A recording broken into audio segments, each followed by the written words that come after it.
Hey everybody, welcome to Mac Monday. Just to update you on my life, which I wouldn't have to if you followed me on Instagram.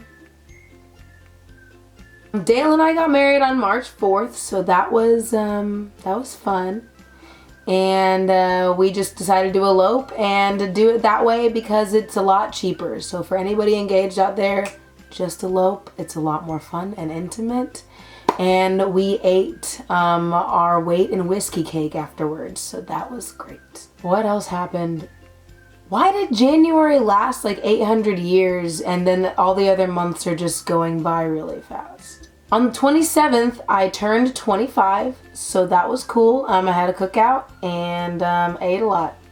So basically all the important moments in my life, I just want to eat a lot. If you guys have been watching my channel for a little bit, you will know that I've been doing jiu-jitsu for about 3 years. And I haven't even been a blue belt for 365 days yet. But I learned a lot during my 3 years as a white belt. And I'm about to share this wisdom with you. So just sit down.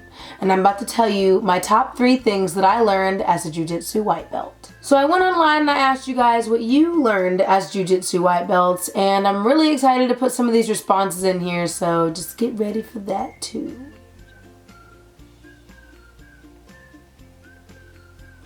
I just realized I've been recording this whole time and there was a fuzz in my hair.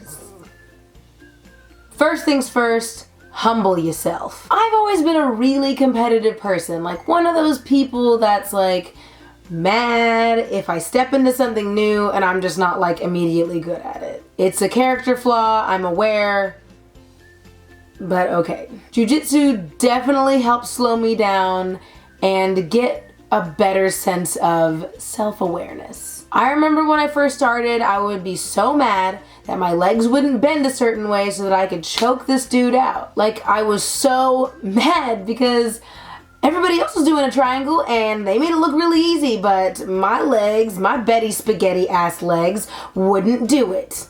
I would go to class every day super hyped up and just leave real frustrated. But I was only doing it to myself. I was frustrating myself. Plot twist, I'm the killer. Once I sat down and sat back and did a lot more sitting and realized I've never done this before. Let me chill out for a second, listen to what my coach is telling me, and then maybe I won't be so frustrated. You will learn a lot easier if you just humble yourself, and jiu-jitsu will be a lot more fun. Like, I can be mad that I'm being tapped out all the live long day, but I'm not gonna learn a damn thing from it. A fellow practitioner named Marie Clark on Facebook put in her 2 cents and she said, "It is very humbling and puts your ego in check very quickly to realize you are not as great as you think you are. I'm 38 and only been with jiu-jitsu for 4 months. I see this as a lifelong journey and realize this will have a huge impact on how I live my life from now on." The second thing I learned as a white belt in jiu-jitsu is to not worry about winning. Now, this kind of goes back to my competition isn't necessary video, but let me just say it again. Unless you're trying to make it as a professional fighter, do not worry about winning. Like, getting tapped out, if you tap out at the right time, can be super empowering. Like, okay, if I did this, and this differently, then I probably could have lasted a lot longer during that roll.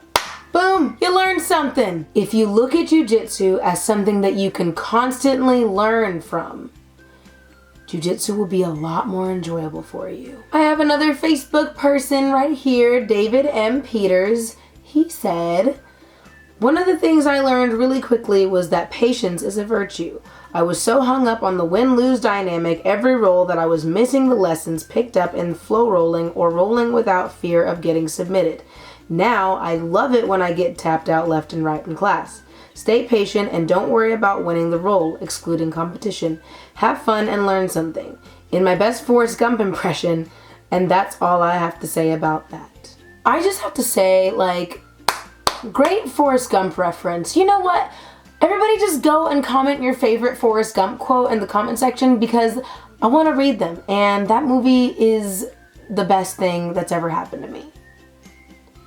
Besides my husband. No, but for real, don't worry about winning. Just go choke some necks, break some arms, and just have some fun. The third and final thing that I'm going to talk to you all about today is remember your technique and remember to be patient. I'm going to say this forever and ever and ever and ever and ever and ever. The basics are the foundation of your game. Let me say it again. The basics are the foundation of your game. I don't care who you are.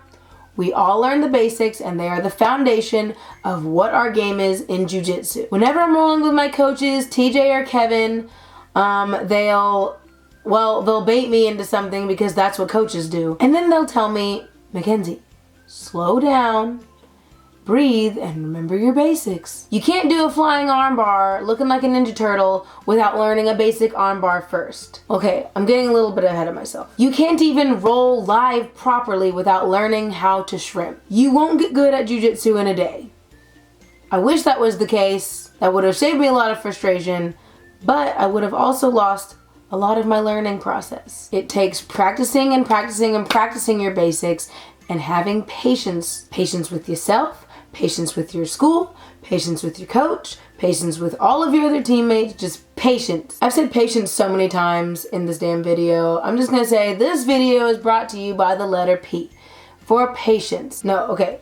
This video is brought to you by the letter P, which stands for please, for the love of God, do not go on YouTube, look up cool stuff to do in class as a white belt, and then just try to do it and injure everybody. And if any of you feel personally attacked or called out, then you're that white belt. And I know that because I was that white belt. I would go online and look up cool stuff and then go to try to do it in class, and then I would get in trouble because I'm jumping the gun. You gotta have patience with yourself. Once you learn the basics, then you can do all the cool shit. Another thing I learned about doing my basics and practicing them all the live long day was that I came from a CrossFit background, and I had a lot of upper body strength and a lot of lower body strength, and I didn't really know how to distribute it properly. But because I had patience with myself and my coach had patience with me, I learned how to utilize what I thought would be a weakness. Michael Libby on Facebook said, one of the very first things I learned was the importance of technique and pace. I've never been all that physically strong, so I learned after trying to muscle my way through things is the importance of technique and how to implement that.